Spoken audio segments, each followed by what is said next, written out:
বিসমিল্লাহির রহমানির রহিম। আসসালামু আলাইকুম। আমি আমার ছাদ বাগান থেকে আমার ফ্যান ফলোয়ার সবাইকে জানাচ্ছি শুভ সকালের শুভেচ্ছা। আর আমি বিশেষ করে দেখাবো আমার ছাদ বাগানে ড্রাগন ফলটা কেমন হয়েছে, সেটা আজকে আপনাদের নিয়ে দু একটা কথা বলবো, আপনারা দেখতে থাকুন।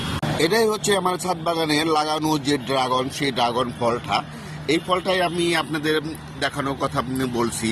এর আগেও আল্লাহর রহমতে এই গাছ থেকে অনেক ড্রাগন খেয়েছি, সেটা নিয়ে আমি একটা ফুটেজ সংক্ষিপ্ত আকারে আমি দিচ্ছি এবং আপনারা বলবেন আমার এই ব্লগটা, আমার এই কন্টেন্টটা কেমন হয়েছে।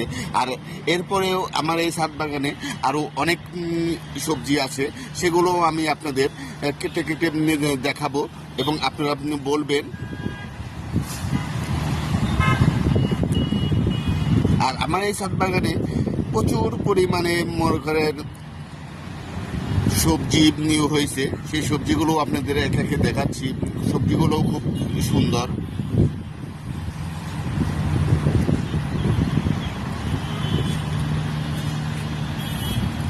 আর এই সবজিগুলো সম্পূর্ণ বিষমুক্ত এবং সার ছাড়া, খেতেও খুব সুস্বাদু।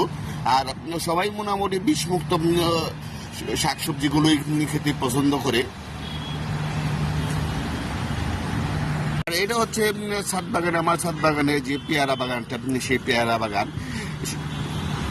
পেয়ারা গাছে প্রচুর পরিমাণে পেয়ারা ধরেছে। আর এই পেয়ারার জাতটাও খুব ভালো জাত এবং অত্যন্ত সুস্বাদু।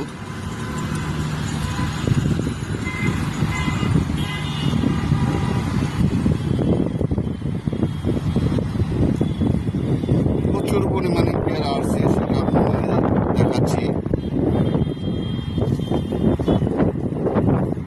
ছাদে প্রচুর পরিমাণে বাতাস। বিশেষ করে আমার এই ছাদ বাগানে অনেক সবজি এবং ফল ফলের যে গাছগুলো, সেই গাছগুলো প্রচুর পরিমাণে, এবং এখনো আমের মুকুল আসছে। এবং যে ছাদ বাগানে যে করলা, পেঁপে, বেগুন এবং টমেটো গাছ এখনো আছে, বিশেষ করে লাউ গাছ আছে, আরো অনেক, তারপরে তুলসী পাতা বলেন, তারপরে পুদিনা পাতা বলেন, সেগুলো সবই মোটামুটি কিছু কিছু করে রাখা হয়েছে।